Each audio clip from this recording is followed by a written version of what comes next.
नमस्ते दोस्तों, मेरा नाम डॉक्टर वैभव संजय भालेराव है। रिसेंटली मैंने मेरे इस चैनल की शुरुआत की है ताकि मेरा जो भी इकोनॉमी, स्टॉक मार्केट और फाइनेंस से रिलेटेड जो भी मेरा नॉलेज है मैं आप सब दोस्तों के साथ, इन्वेस्टर के साथ शेयर कर सकूं। अंतर्राष्ट्रीय ऊर्जा एजेंसी आईईए का कहना है कि सारी दुनिया जो है ग्लोबल वार्मिंग की समस्या को फेस कर रही है और अगर हमको इस ग्लोबल वार्मिंग का जो टेम्परेचर बढ़ रहा है अर्थ का, उसको अगर 1.5 डिग्री सेल्सियस तक अगर हमको 2030 तक रेस्ट्रिक्ट करना है और हमारी जो डिपेंडेंसी है फॉसिल फ्यूल्स की, उसको अगर हमको कम करना है तो उसके लिए हमारी रिन्यूएबल एनर्जी कैपेसिटी है जी उसको ट्रिपल करना पड़ेगा और हमारी दुनिया की जो एनर्जी इफिशियंसी है उसको हमको डबल करना पड़ेगा।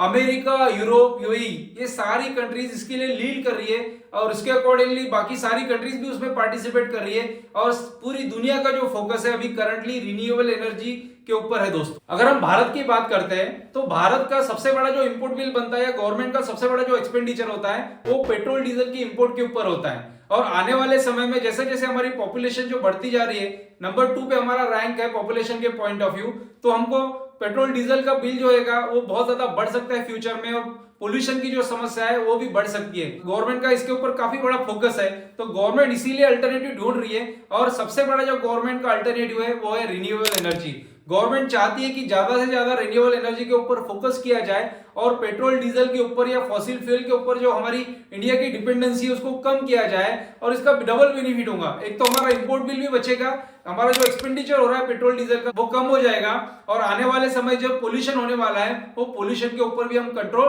कर पाएंगे। भारत का लक्ष्य जो है वो 2030 तक 500 गीगावाट रिन्यूएबल एनर्जी कैपेसिटी को एस्टेब्लिश करना है दोस्तों। और एक लक्ष्य है कि 2030 तक 5 मिलियन टन ग्रीन हाइड्रोजन का प्रोडक्शन किया जाए। रिसेंटली 37.49 गीगावाट की क्षमता वाले 50 सौर ऊर्जा पार्कों को गवर्नमेंट ने मंजूरी दी। अगर हम भारत की बात करते हैं तो हमारी जो एनर्जी डिमांड है, हमारी जो पावर डिमांड है, ये कंटिन्यूअसली बढ़ते जा रही है दोस्तों।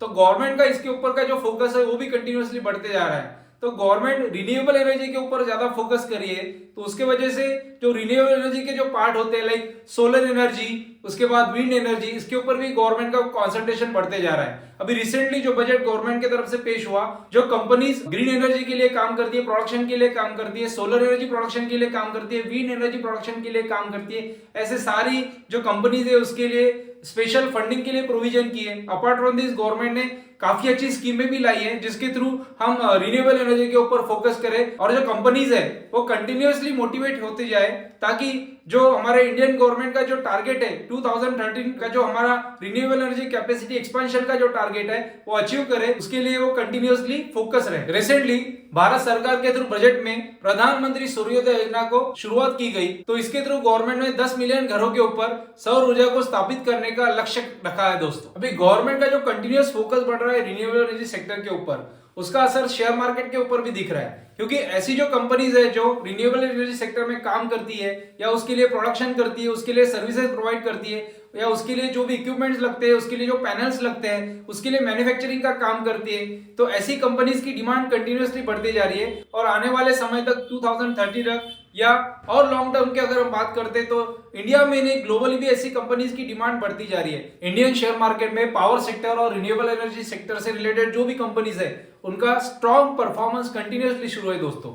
अगर हम बात करेंगे ऐसे शेयर्स की तो जिसमें आता है Tata power, NTPC, KPI green energy, Waaree renewable, Zodiac energy, Inox wind energy, Suzlon energy, Swelect energy system, ऐसे काफी सारे मल्टीबैगर स्टॉक रहे दोस्तों जिन्होंने स्टॉक मार्केट में अच्छा रिटर्न दिया है और कंटिन्यूअसली ये अच्छा रिटर्न फ्यूचर में भी दे सकते हैं। तो ऐसे कंपनीज के ऊपर हमको फोकस करना चाहिए। रिन्यूएबल एनर्जी सेक्टर से रिलेटेड जो भी फाइनेंसिंग का काम करती है, Indian renewable energy development agency का जो आईपीओ आया था, इरडा का आईपीओ आया था, इसने भी काफी अच्छा रिटर्न इन्वेस्टर को दिया है। इस सेक्टर में काम करने वाली ऐसी एक कंपनी का भी आईपीओ आने वाला है जिसके ऊपर हम फोकस करने वाले हैं। इस कंपनी का नाम है दोस्तों KP green engineering.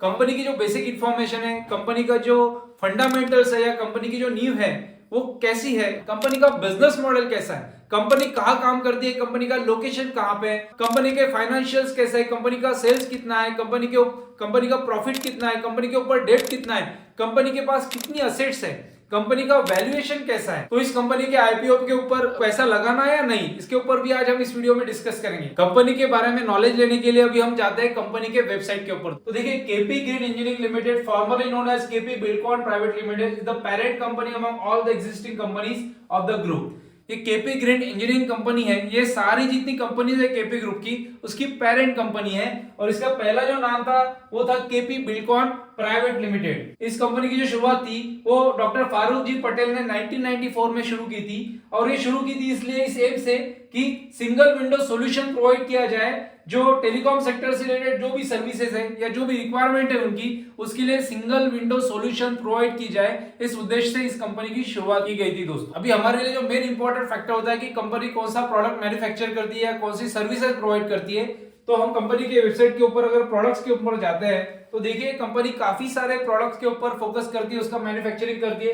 Like transmission line towers है, आइसोलेटर डिवीजन है, sub station and switch yard structures है, विंड मिल लैटिस टावर्स है, टेलीकॉम टावर्स है, हाई मास्ट टावर्स है, मोनोपोल टावर्स है। तो देखिए कितने सारे डाइवर्सिफाइड प्रोडक्ट कंपनी प्रोवाइड करती है दोस्तों, मैन्युफैक्चर करती है। तो इसीलिए कंपनी जो है डाइवर्सिफाइड कंपनी का प्रोडक्ट पोर्टफोलियो है। तो अभी हम केपी ग्रीन इंजीनियरिंग का जो आईपीओ है उसके डिटेल्स के ऊपर फोकस करते हैं। ये आईपीओ की शुरुआत होने वाली है मार्च 15, 2024 से, और ये लास्ट जो डेट है एप्लीकेशन की है मार्च 19, 2024। और कंपनी के जो शेयर की फेस वैल्यू है वो रखी गई है 5 रुपीज पर शेयर। और जो कंपनी के शेयर का जो प्राइस बैंड है वो 137 to 144 रुपीज पर शेयर है। और यहाँ पे जो लॉट साइज है वो 1000 शेयर्स का। तो यहाँ पे आपको ध्यान में रखना है कि एसएमई आईपीओ है, तो यहाँ पे अगर आपको आईपीओ के लिए अप्लाई करना है तो आपको पूरे एक लॉट के लिए अप्लाई करना पड़ेगा।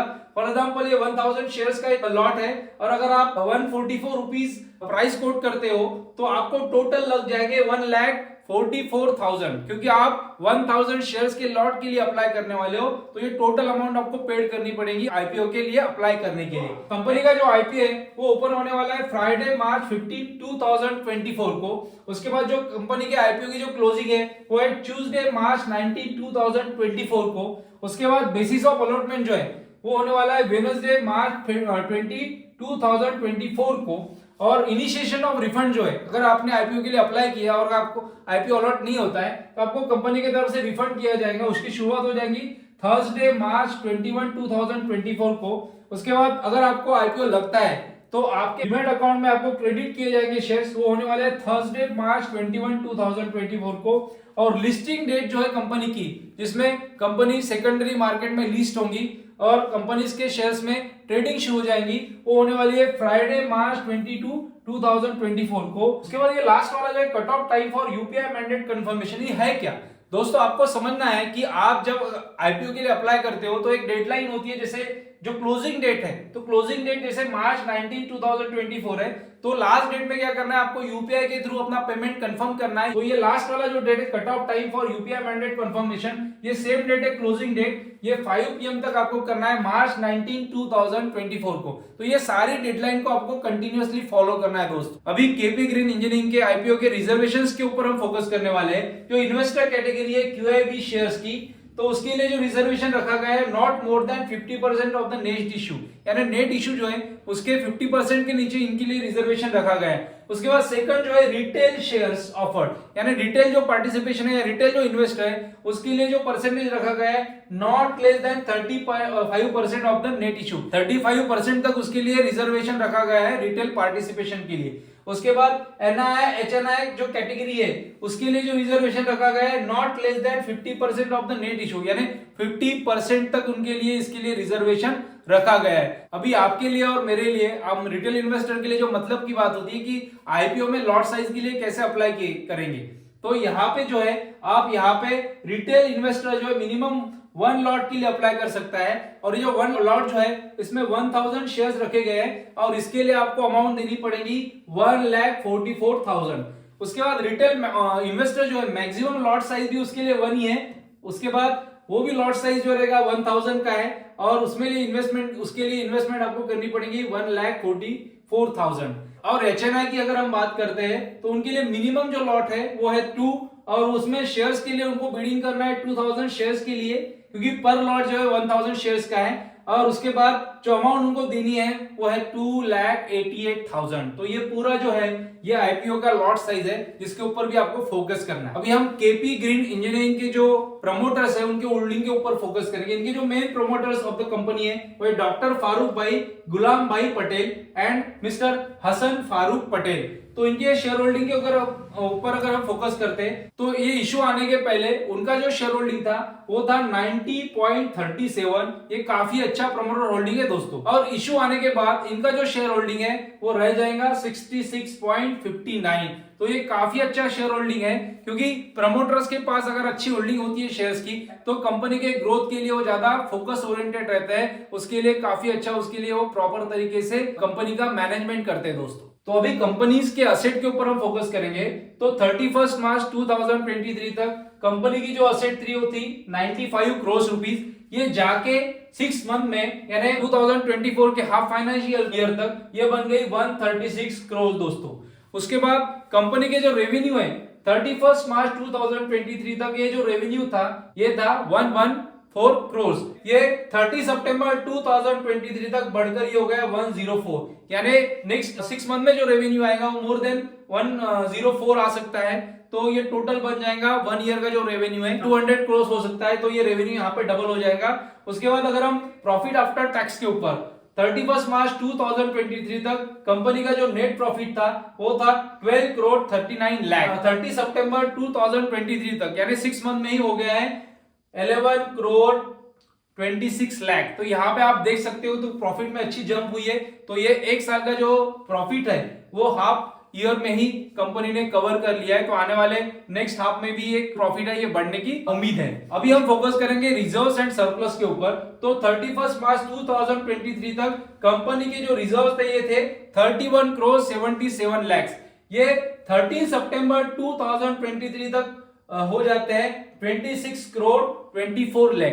तो यहाँ पे आपको देखना है कि रिजर्व्स में जो है ये थोड़ा डीप आया है, यहाँ पे थोड़ा कम हो गया है रिजर्व में। भी कंपनी ने अपने ऊपर का जो डेब्ट होगा, कर्जा होगा, उसमें कटौती की होगी, उसको डेब्ट का रिपेमेंट किया होगा, तो उसकी वजह से भी कंपनी के जो रिजर्व्स है वो कम हो सकते हैं। तो इस कंपनी के जो ऑब्जेक्ट्स ऑफ द इशू है जो कंपनी ने यहाँ पे मेंशन किए कि कंपनी के पास जो भी कैपिटल आने वाला है, जो भी फंड आने वाला है इशू के थ्रू, वो कंपनी कहाँ यूटिलाइज करने वाली है। तो पहला ऑब्जेक्ट कंपनी ने दिया है कि वो पार्ट फाइनेंस करने वाले हैं। जो प्लांट है उसको सेट करने के लिए जो भी एक्सपेंडिचर आएगा, कैपिटल एक्सपेंडिचर आएगा, उसको कंपनी पार्ट फाइनेंस करने वाली है इसके थ्रू। और ये इसलिए करने वाली है ताकि उनका जो करंट प्रोडक्शन कैपेसिटी है उसको बढ़ाना चाहती है, एक्सपांड करना चाहती है, और करंट उनका जो प्रोडक्ट पोर्टफोलियो है उसको भी एक्सपांड करना चाहती है। तो ये मेन ऑब्जेक्ट है इशू का। सेकंड वाला जो है जनरल कॉर्पोरेट पर्पस। तो कंपनी के पास जो भी फंड आएगा, जो भी कैपिटल आएगा, उसको कॉर्पोरेट पर्पस के लिए भी कंपनी यूज करने वाली है, ऐसा ये सेकंड ऑब्जेक्ट में कंपनी ने मेंशन किया है। अभी तक हमने इस कंपनी के आईपीओ को प्रॉपर तरीके से एनालाइज किया है, लेकिन अभी इंपॉर्टेंट पार्ट आता है कि कंपनी के आईपीओ के लिए अप्लाई करना है नहीं करना है। देखिए ये जो कंपनी है ये केपी ग्रुप की फ्लैगशिप कंपनी है, पेरेंट कंपनी है।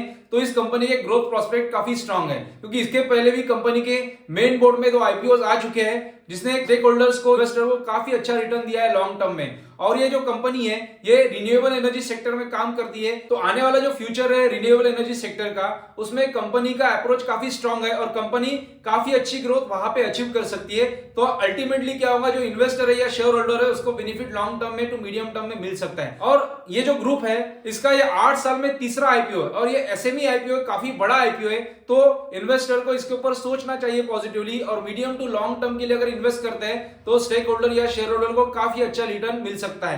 तो इसके ऊपर हमको पॉजिटिवली सोचना चाहिए। तो अभी हम इस ग्रुप का जो प्रीवियस आईपीओ आया था केपीआई ग्रीन एनर्जी लिमिटेड का जो आईपीओ आया था, उसके थ्रू इन्वेस्टर को लॉन्ग टर्म में कितना रिटर्न मिला है उसके ऊपर अभी फोकस करने वाले हैं। अभी 2-3 दिन से दोस्तों मार्केट काफी ज्यादा वोलेटाइल है और इसमें सबसे ज्यादा जो प्रेशर, सेलिंग प्रेशर बना हुआ है वो स्मॉल कैप और मिड कैप स्टॉक्स के ऊपर बना हुआ है। तो ऐसे काफी सारे स्टॉक्स है स्मॉल कैप और मिड कैप वाले जिसमें लोअर सर्किट लगा हुआ है। तो सेम थिंग यहाँ पे अगर हम देखते हैं केपीआई ग्रीन एनर्जी लिमिटेड के शेयर्स में आज भी ये लोअर सर्किट लगा हुआ है, लेकिन अगर हम लॉन्ग टर्म के रिटर्न के ऊपर कंपनी के फोकस करते हैं तो यहाँ पे देखिए 27 मई 2022 को कंपनी की जो शेयर की प्राइस थी वो थी 144.30 रुपीज दोस्तों। तो अभी आप देख सकते हैं कि जो मैक्सिमम प्राइस थी शेयर की वो 23 फरवरी 2024 को ये थी 1805 रुपए। तो यहाँ पे आप देख सकते हो कि लॉन्ग टर्म में इन्वेस्टर को कितना अच्छा रिटर्न दिया है। उसके बाद थोड़ा वोलेटिलिटी की वजह से अभी कंटिन्यूअस लोअर सर्किट लग रहा है, तब भी कंपनी की जो शेयर प्राइस है, अभी करंट जो प्राइस है वो है 1473 रुपीज। तो आप देख सकते हैं कि लॉन्ग टर्म में इन्वेस्टर को कितना अच्छा रिटर्न मिला है। तो इसी कंपनी की पेरेंट कंपनी है जिसके ऊपर हमने फोकस किया है, जिसके आईपीओ का हमने प्रॉपर तरीके से एनालिसिस किया है। तो इस कंपनी के आईपीओ में अगर हम अप्लाई करते हैं तो मे बी लॉन्ग टर्म में या मीडियम टर्म में हमको अच्छा रिटर्न मिल सकता है। और एक एसएमई आईपीओ दोस्तों लॉट में आपको अप्लाई करना है, तो यहाँ पे थोड़ा अमाउंट ज्यादा इन्वेस्टमेंट का, लेकिन अगर आप अप्लाई करते हो तो मीडियम टू लॉन्ग टर्म में आपका जो इन्वेस्टमेंट वैल्यू है वो अच्छे से ग्रो हो सकता है। तो इसके ऊपर आपने पॉजिटिवली सोचना चाहिए। नेक्स्ट जो है, इस आईपीओ का जो जीएमपी चल रहा है, ग्रे मार्केट प्राइस चल रहा है, उसके ऊपर हम फोकस करेंगे। अभी हम आ गए हैं इन्वेस्टर गेन की वेबसाइट के ऊपर, जिसके थ्रू हम इस आईपीओ का जो जीएमपी चल रहा है, ग्रे मार्केट प्रीमियम चल रहा है, उसके ऊपर हम फोकस कर सकते हैं और हम गेस कर सकते हैं कि कितना इसके ऊपर लिस्टिंग गेन आ सकता है। तो यहाँ पे आप ध्यान दीजिए कि केपी ग्रीन इंजीनियरिंग का जो आईपीओ आ रहा है, इसका जो प्राइस बैंड दिया है वो है 144 रुपीज, और इसके ऊपर जो जीएमपी करंट जीएमपी शो कर रहा है वो है 30 रुपीज।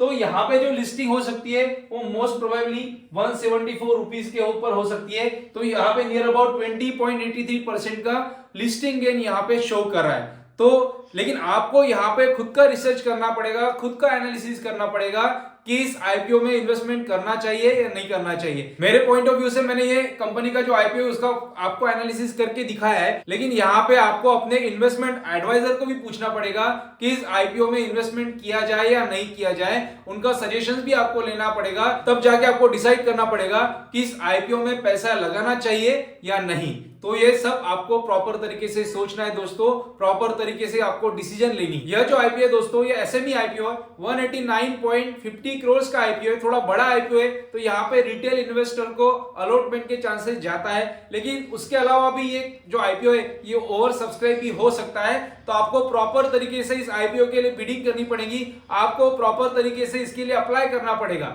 मोस्टली इन्वेस्टर क्या करते हैं, मल्टीपल डीमैट अकाउंट से अप्लाई करते हैं, लेकिन पैन कार्ड जो होता है वो सेम होता है। तो यहां पे आपको फोकस करना है, पर पैन कार्ड के हिसाब से आपको एक लॉट के लिए अप्लाई करना है, क्योंकि यहां पे आपके अलॉटमेंट के चांसेस बन सकते हैं। लेकिन अगर आपने मल्टीपल डीमैट अकाउंट से अगर आईपीओ के लिए अप्लाई किया है, लेकिन पैन कार्ड अगर आपका सेम है, तो मोस्टली आपके चांसेस यहां पे कम हो जाते हैं आईपीओ अलॉटमेंट के। मे बी आपका आईपीओ अलॉटमेंट का जो स्टेटस है वो कैंसिल भी हो सकता है। दोस्तों, अगर आप इस चैनल पे अगर नए हैं तो प्लीज मेरे इस चैनल को आप सब्सक्राइब कीजिए। इसी तरह के वीडियोस आईपीओ की इंफॉर्मेशन हम आपको देते रहेंगे।